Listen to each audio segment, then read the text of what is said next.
Nhai sợ mọt. Xe sợ mọt. Ăn tùng. Ấy cây.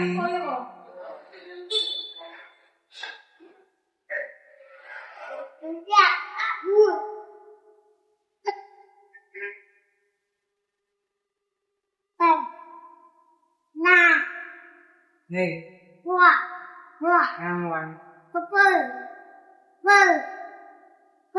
Hề.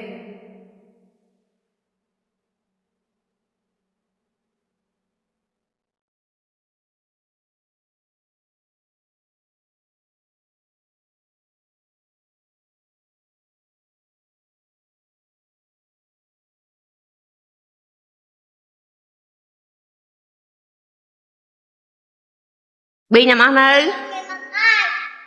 Bị nhầm ăn hai.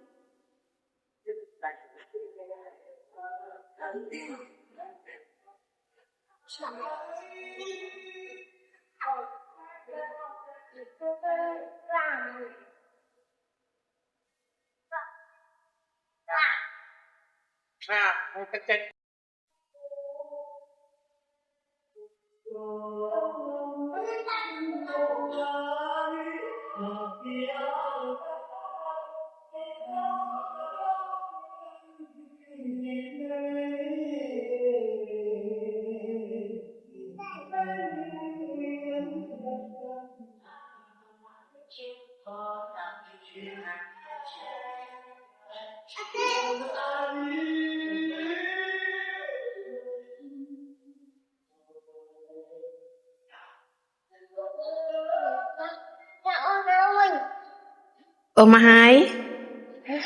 Tỏ chăng. Em á nè. Tỏ chăng.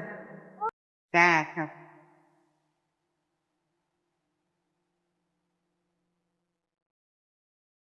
Không.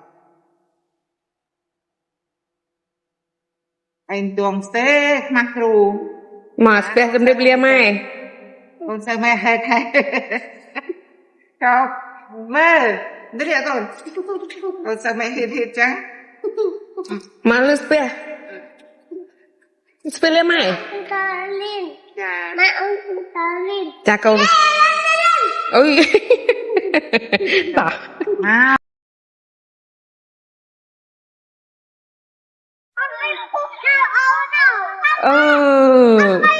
Ông bi. Năng. Ôi nè cửu chẳng hạ rõ khơi tê. Ông bi tha giọt bó chai khai xâm nam mà tôi bằng gần mặn. Spek mai ông mà bên con bơi. Lại nụ ngọt. Đã rộ. Spek mai mở. Dân mai xanh. Mai ông mà bên bên hai. Sao phụ xanh.